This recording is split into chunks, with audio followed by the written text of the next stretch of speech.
ଆଜି ଥିଲା ଆମ ଏଣ୍ଡୁରିର ଜନ୍ମଦିନ। Hello guys, welcome to my mini blog. ସକାଳୁ ସକାଳୁ ଯେହେତୁ ଆଜି ସଣ୍ଡେ ଥିଲା, ମୁଁ ପୁରା ଭିଉ ଏନ୍ଜୟ କରିକି ପଳେଇଥିଲି କ୍ଲାସ୍ରେ ପିଲାଙ୍କୁ ଡ୍ୟାନ୍ସ ପ୍ରାକ୍ଟିସ୍ କରିକି ଆମେ ପଳେଇଥିଲୁ କ୍ଲାସ୍ ପଛପଟେ ଥିବା ବିଲକୁ, ଯେଉଁଠି ହେଇଛି ଏତେ ପାଖରେ ଦେଖନ୍ତୁ କିଟି କିଟି ଆମ୍ବ ହେଇଛି ଲୋ, ଖାଲି ପାଟିରୁ ନାଳ ବୋହୁଛି। ପିଲାମାନେ ତ ଫୁଲ୍ ଏନ୍ଜୟ କରି ଆମ୍ବ ତୋଳୁଥାନ୍ତି।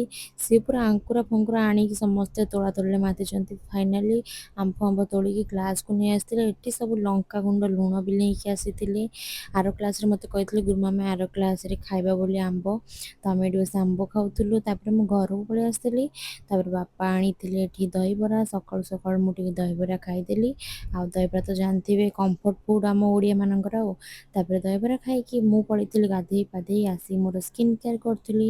ସ୍କିନ୍ କେୟାର ସାରିକି ମୁଁ ଫୁଲ୍ ଅନ୍ ପୁରା ବିନ୍ଦି ଫିନ୍ଦି ଲଗେଇକି ରେଡ଼ି ଯାଇଥିଲି ମଟନ୍ ଖାଇବା ପାଇଁ, କାରଣ ଆଜି ସଣ୍ଡେ। ଆଜି ହେଇଥିଲା ଆମ ଘରେ ମଟନ୍ ତା ସହିତ ଭାତ ଟିକେ ଜୋରଦାର ଖାଇବା ବାଡ଼େଇ ଦେଇକି ମୁଁ ପଳେଇଥିଲି 4ଟା ବେଳେ ଡ୍ୟାନ୍ସ କ୍ଲାସ୍ରୁ ଆସିକି ମୁଁ ପିଇଥିଲି ଅରେଞ୍ଜ ବାଲା ଗ୍ଲୁକୋଜ୍ଟା। କେଉଁମାନଙ୍କୁ ଅରେଞ୍ଜ ବାଲା ଗ୍ଲୁକୋଜ୍ଟା ବେଶୀ ପସନ୍ଦ ମୋତେ କମେଣ୍ଟରେ କହିବେ, କାରଣ ମୋର ତ ଆଉ ହୋସ୍ ନଥିଲା ଏତେବେଳକୁ। ଆଉ ଆଜି ଥିଲା ଆମ ଏଣ୍ଡୁରିର ବାର୍ଥଡେ, ତ ଦେଖିପାରୁଥିବେ ଆମ ଏଣ୍ଡୁରିକି ପୁରା ପରି ଭଳିଆ ଦେଖାହେଉଛି। ଥୁ ଥୁ ଥୁ କେହି ନଜର ପକାଇବେନି ସାଙ୍ଗମାନେ। ତାର ଏଠି କେକ୍ କଟିଂ ହେଲା। ତାପରେ ଏଠି ସମସ୍ତେ ତାକୁ କ୍ଷୀରି ଚଟେଇଲେ, ମାନେ ଏଇଟା କୁହନ୍ତି କି ସମସ୍ତେ ପ୍ରଥମ ଥର ଛୁଆମାନଙ୍କୁ ଜନ୍ମଦିନରେ ଚଟାନ୍ତି ବୋଲି କ୍ଷୀରି। ଆଉ ତା ସହିତ ମୁଁ ଟିକେ ମଜା କରି ତାକୁ କ୍ଷୀରି ଚଟେଇ ଦେଇଥିଲି। ତାପରେ ଏଠି ଦାଦା ଆଣିଥିଲେ ସମସ୍ତଙ୍କ ପାଇଁ ଆଇସ୍କ୍ରିମ୍, ଆମେ ଟିକେ ଆଇସ୍କ୍ରିମ୍ ଖାଇ ଦେଇଥିଲୁ। ତାପରେ ରାତିରେ ଖାଇଥିଲି ମୁଁ ରୁଟି ଆଉ ମଟନ୍ ତରକାରୀ। ୟୁଟ୍ୟୁବରେ ଦେଖୁଥିଲି ସାଙ୍ଗମାନେ, ସବସ୍କ୍ରାଇବ୍ ନିଶ୍ଚିନ୍ତ କରିବେ। ଦେଖା ହବ ନେକ୍ସଟ ମିନି ବ୍ଲଗ୍ରେ। ରହୁଛି, ଜୟ ଜଗନ୍ନାଥ।